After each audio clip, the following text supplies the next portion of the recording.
Hello, everyone, and welcome to Installment 8 of the UnheraldedView.com's audio series, The Runaround. On this installment, we will discuss some of the notable performances from the Washington football team's first preseason game, specifically detailing three players that I thought really stood out while providing background analysis on these players so we all can get to know a little more about them. Then concluding this discussion by talking about their chances of making the overall roster and some of the prospects of what they have to do to increase their chances of doing such thing the rest of the preseason. It should be an interesting group of players to discuss, so with no further delays, let's get into installment 8 of The Runaround.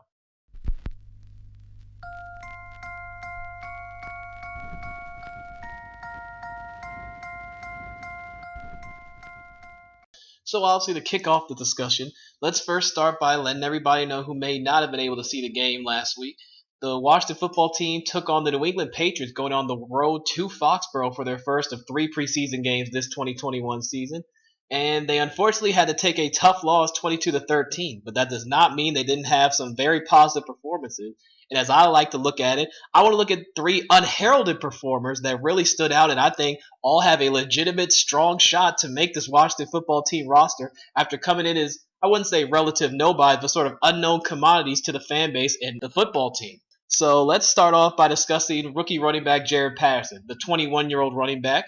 Pride of the University of Buffalo, was actually the first player signed as an undrafted free agent by Washington after the NFL draft. And when we take a look at his preseason week one stat, he had 10 carries for 40 yards to go along with 4 receptions for 30 yards in his overall 14 touches. And that's a pretty good overall set of numbers for a young running back that basically is at a position where it's very crowded. I mean, when you're talking about having to deal with guys like Antonio Gibson, who no one's going to unseat as the starter, and then you have on top of that J.D. McKissic, who established himself as a big-time third down back for the football team last year, and then Peyton Barber, who's basically their short yardage goal line guy. I mean, you got three key positions and three key areas of your running game pretty much well set in stone. So how does Jared Patterson really factor into this?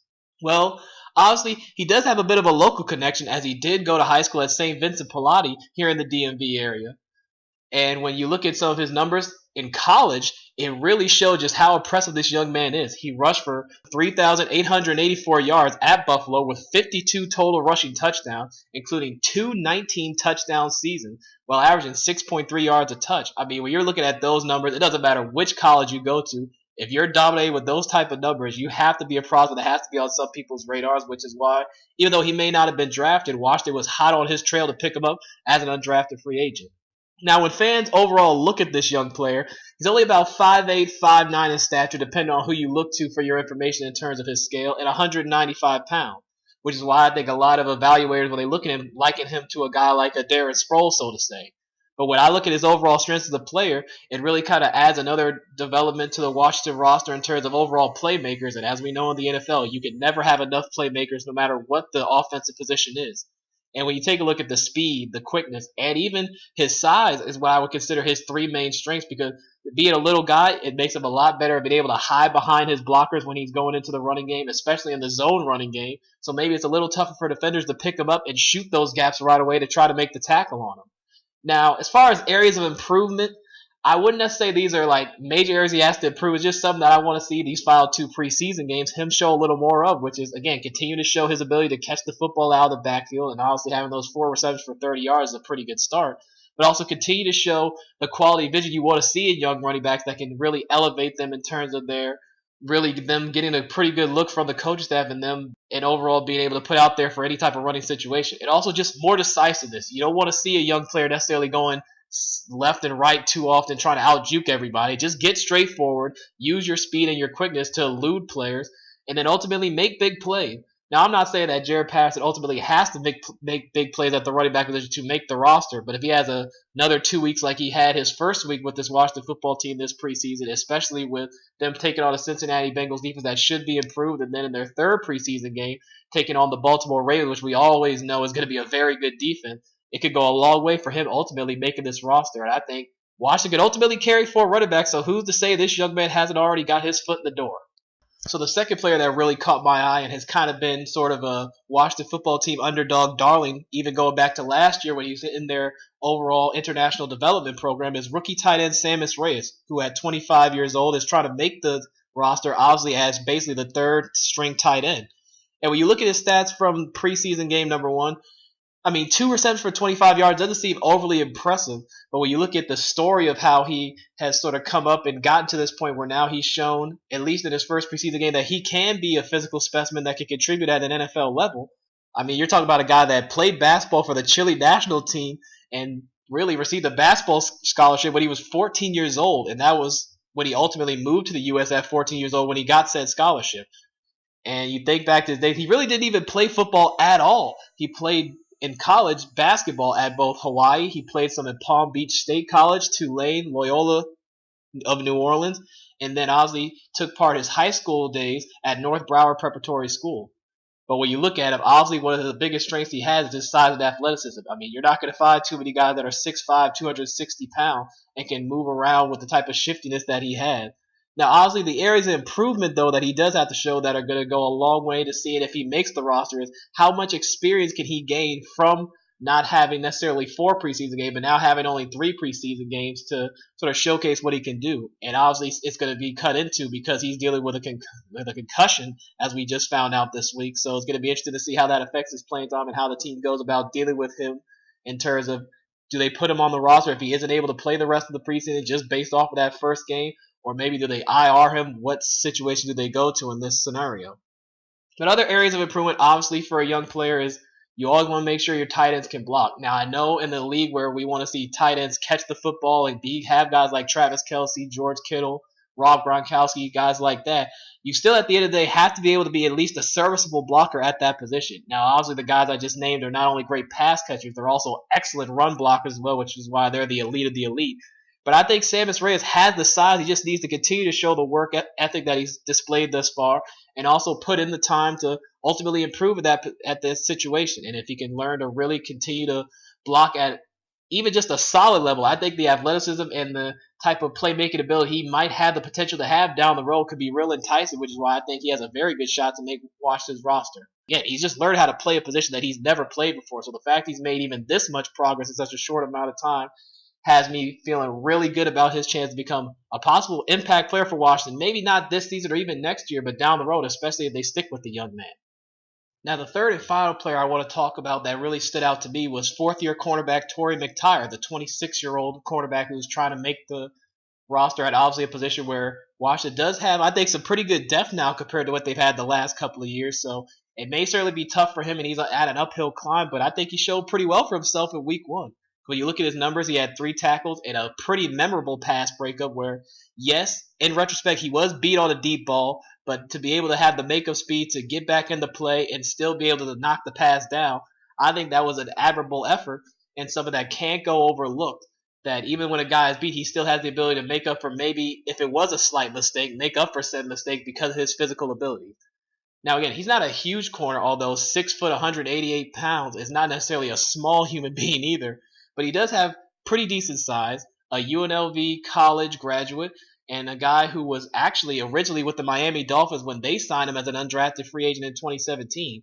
And then he's been on also the Bengals and the Chiefs and got some NFL experience. So that could actually go a long way for this young man in terms of making the roster compared to some of the other younger cornerbacks that they have. Is that if he continues to show well this preseason, his experience may be something that may be enticing to Ron Rivera at a position where there's still going to be a nice mixture of youth as well as experience at the cornerback position overall for the Washington football team.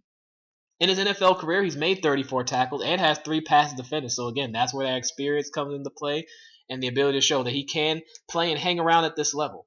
Now, when you look at obviously his strength, I mentioned his speed earlier where you talk about that pass breakup he had, and obviously his NFL experience, so that's pretty much self-explanatory. But in terms of area of improvement, I think it sort of goes back into the same line of that technique in terms of his coverage down the field. We see it, though, with a lot of cornerbacks, especially when they're from their rookie year, even into their 4th year, you see some guys do still have some problems in terms of staying with their technique when they're in downfield coverage. And I don't want to say go into a panic mode, but kind of don't get their head turned around. And that's when guys get beat or lose track of the football. So obviously he needs to show that he learned from a mistake he was able to get away with in week 1, and then these final 2 preseason games show the improvement. And then also just ball skills overall. If you can show you can be a playmaker on defense, especially with how good this defense is, the more playmakers they have, the better. So who knows? If he gets an interception here or a forced fumble there these last 2 preseason games, you never know. If you show that you can make plays, you're going to make it much harder on this coach staff to keep you off the roster. And overall, those are the three players I really wanted to highlight. Let's get into the outro and some of my final ratings on what I think their chances of making this football roster are.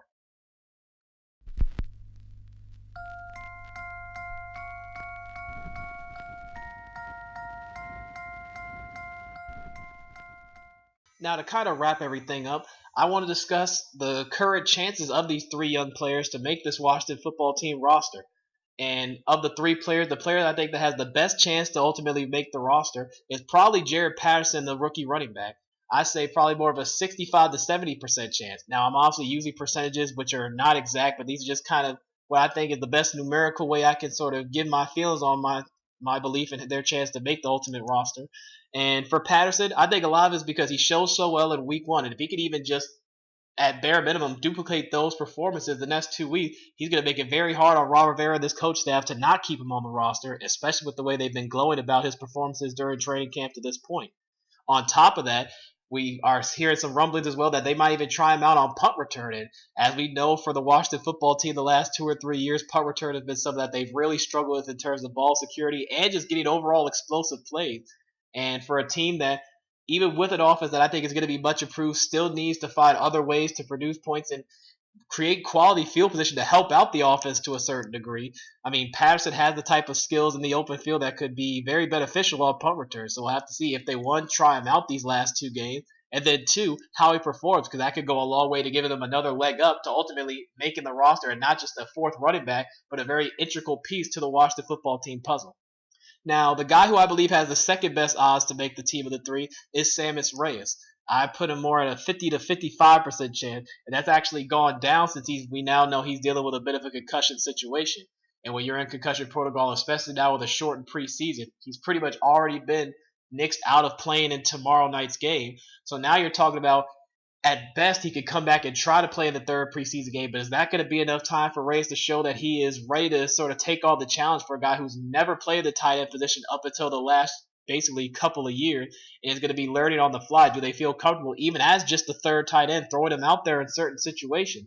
That's going to be remain to be seen, but it's going to be obviously a tough decision for Ron Rivera, which is why it's so unfortunate for this young man that he had to get injured. But hopefully he gets well soon and can get back out there on the field.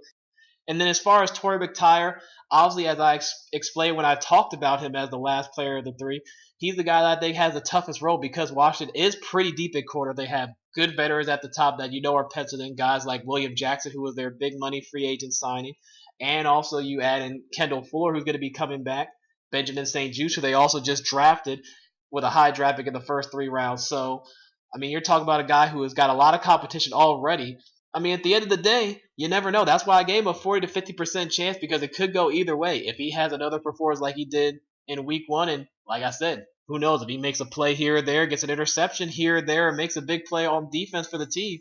The more playmakers, the better, I always say, and I think that's how a lot of football teams look at it. So if he could show he could be a playmaker and have a couple of splash plays, you never know. He could kind of force his way into Washington plans. I'm certainly root for him, just like the other two players I mentioned, and for all the players trying to make the Washington roster to make their football dream come true. Now, obviously, when we take a look at these three young men, they're all clearly trying to achieve the NFL dream. Whether they all or none of them make the roster, they have this preseason to show they warrant a job in the NFL. If they all continue to build off their strong training camp performances and put together 2 more strong preseason games, or in Sammis Reyes' case, unfortunately, one more strong preseason game, it will not only be a tough decision for Washington not to make them a part of their 53-man roster, but it will be tough for another NFL team to not see their value and make it somewhere else. So it will be interesting to see how their time in Washington progresses these next couple of weeks. All I know is I'm certainly rooting for them, and hopefully you'll be watching Friday night for preseason game number 2 against the Cincinnati Bengals.